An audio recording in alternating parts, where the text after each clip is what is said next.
तो अगर एक हाफ लाइफ कितने की है, 1600 ईयर्स की है, तो दो हाफ लाइफ जाते जाते 1600 का डबल यानी 3200 ईयर्स का टाइम गुजर जाएगा। व्हाइट बोर्ड दोबारा शुरू करते हैं।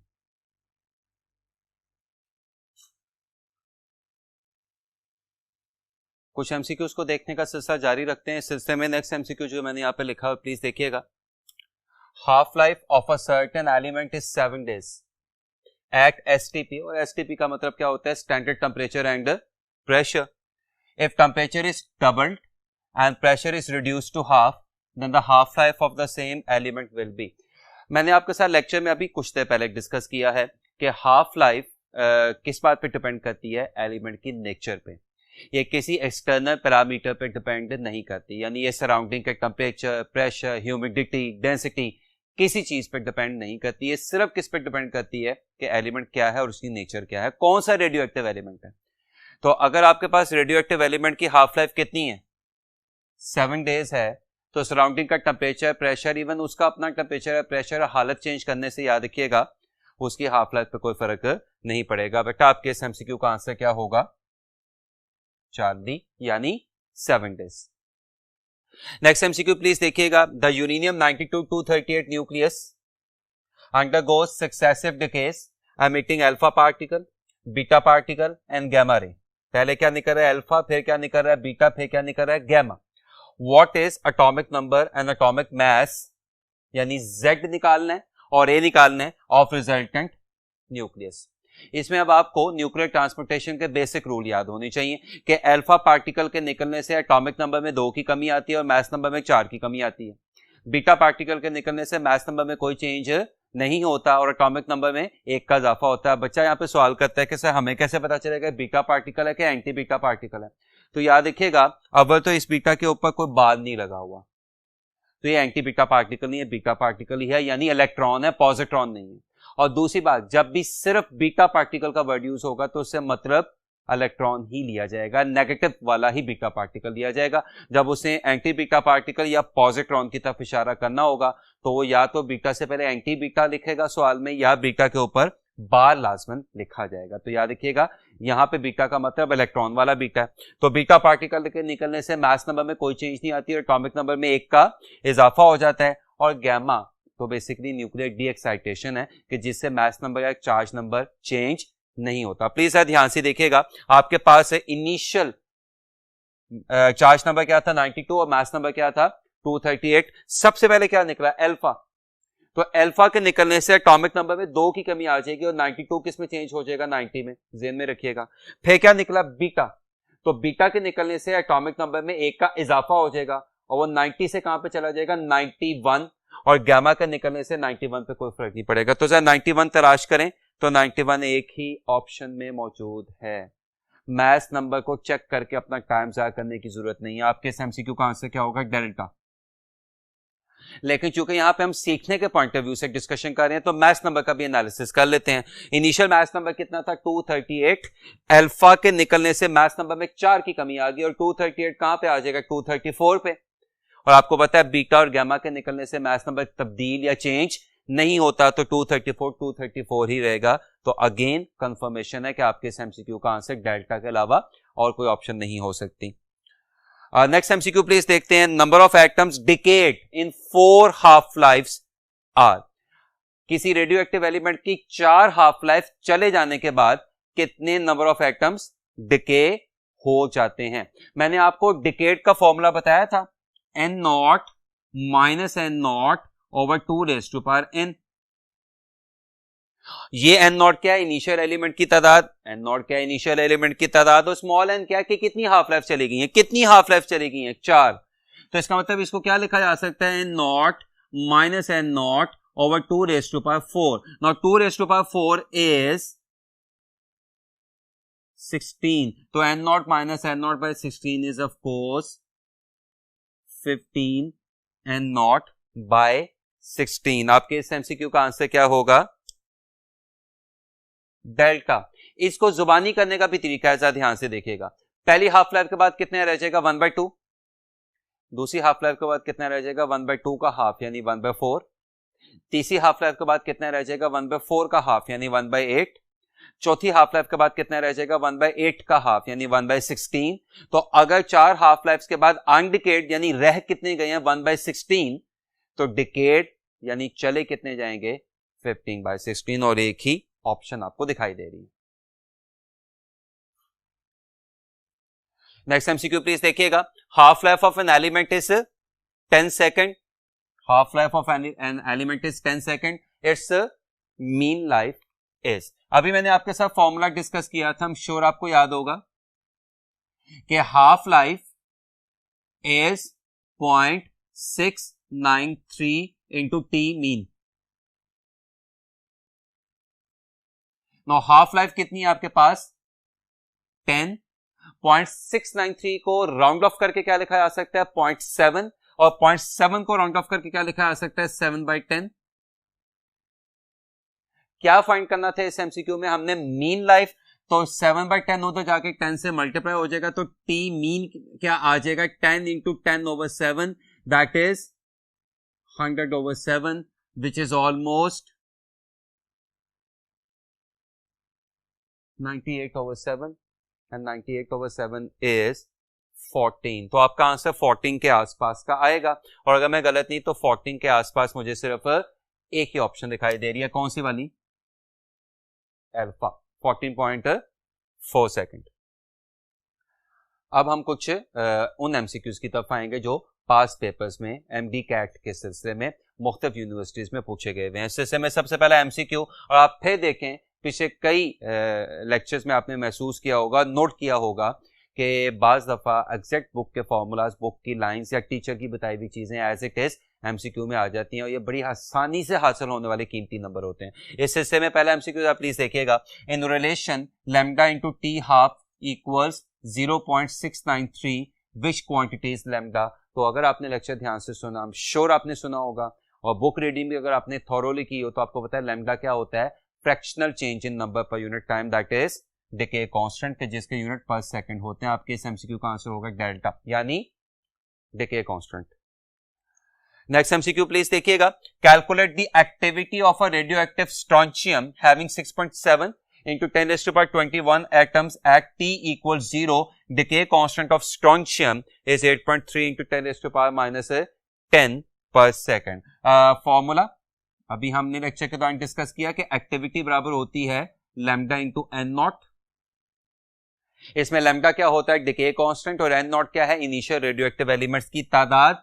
नौ लैम्डा कितना है जी decay constant which is 8.3 into 10⁻10। मैं आपके सामने के लिए इसको 8 into 10⁻10 ले लेता हूं, और इनिशियल रेडियोएक्टिव एलिमेंट्स की तादाद कितनी है 6.7 into 10⁻21। मैं इसको राउंड ऑफ करके 6.7 को 7 बना लेता हूं, 7 into 10⁻21। तो प्लीज आप देखें कैलकुलेशन कितनी आसान हो जाएगी कि 7 into 8 is 56 एंड -10 और 21 is 11। तो अगर ये 56 into 10⁻11 है, तो जब मैं 56 को क्या बनाऊंगा 5.6, तो 10⁻11 बढ़ के 10⁻12 हो जाएगा। आपके इस एमसीक्यू का आंसर क्या होगा 40।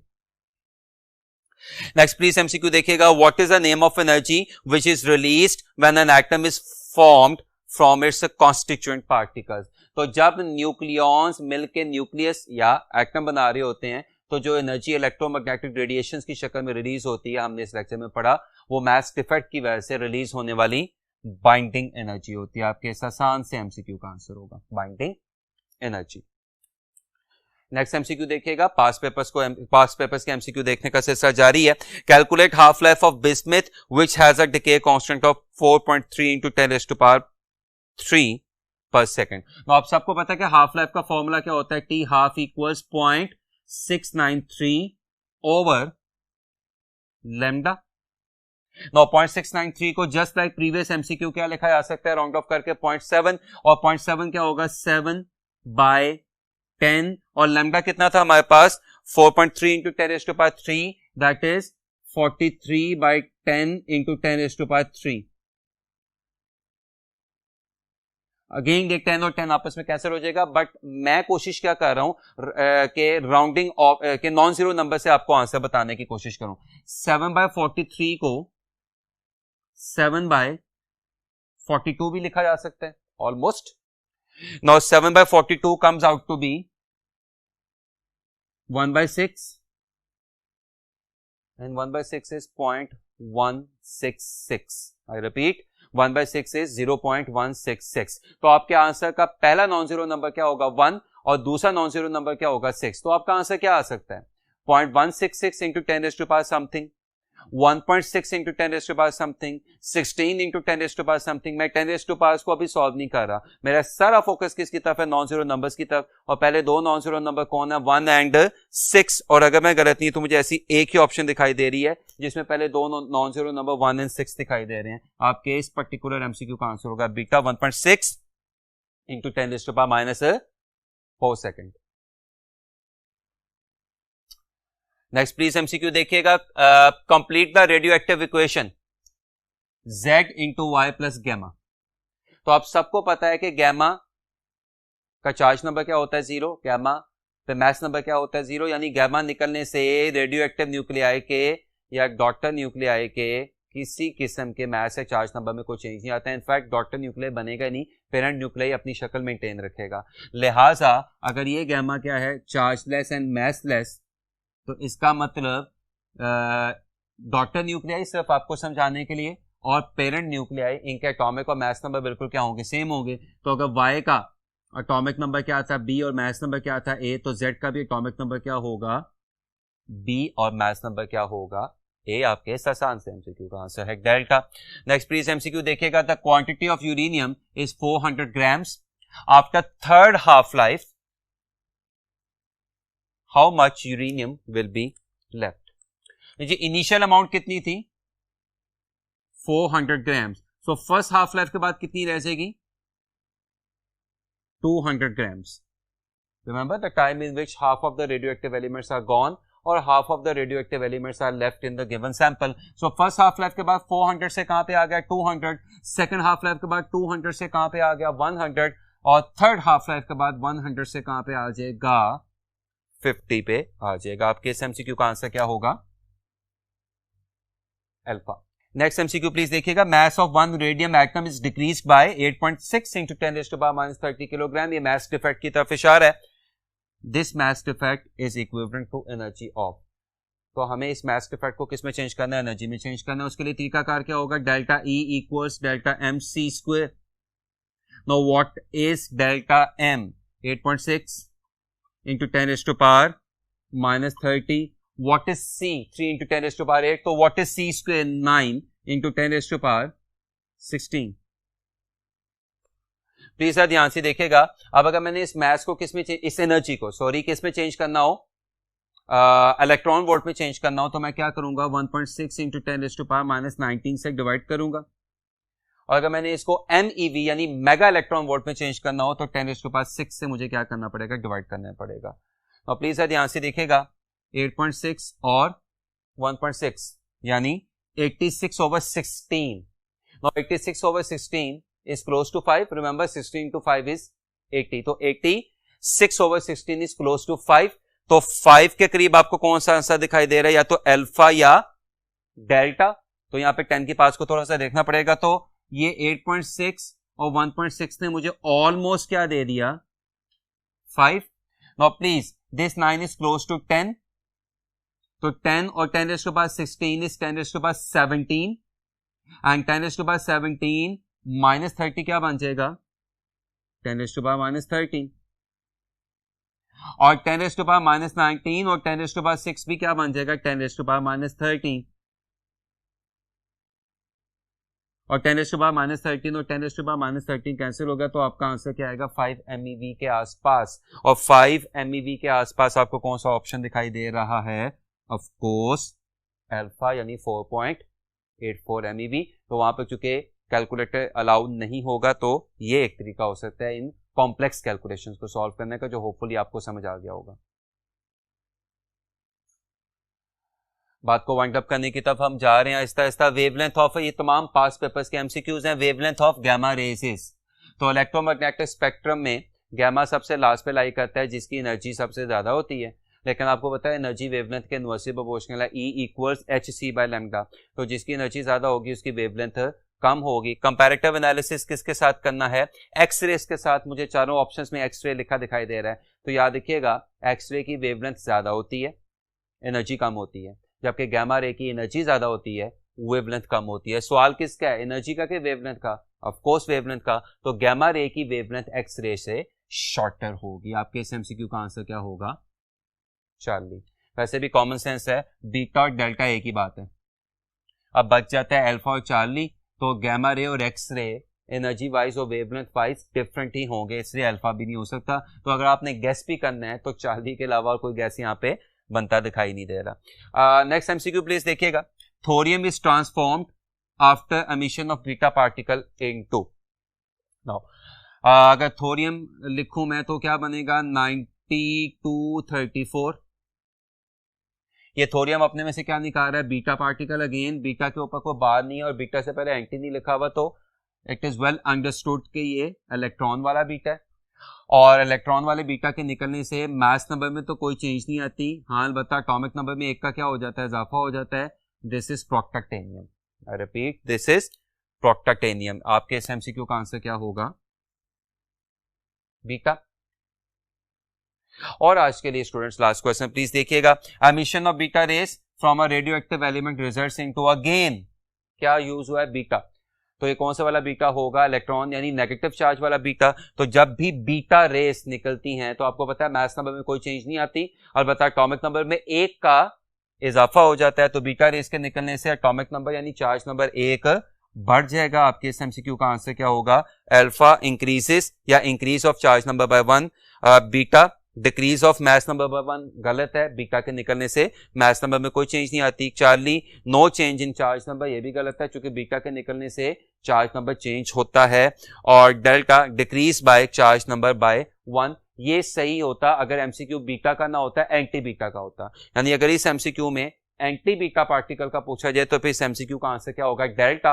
लेकिन चूंकि इसने एमसीक्यू में किसका पूछा हुआ है, बीटा का पूछा हुआ है, तो इस एमसीक्यू का आंसर क्या होगा, अल्फा। क्योंकि आपको पता है बीटा पार्टिकल के निकलने से एटॉमिक नंबर में एक का इजाफा होता है और एंटी बीटा पार्टिकल के निकलने से एटॉमिक नंबर में एक की कमी होती है। होपफुली इन तमाम एमसीक्यू समेत तमाम आर्टिकल समेत आपको आज का लेक्चर बहुत अच्छे तरीके से समझ आ गया होगा। अपना बहुत ज्यादा ख्याल रखिएगा। अल्लाह हाफिज।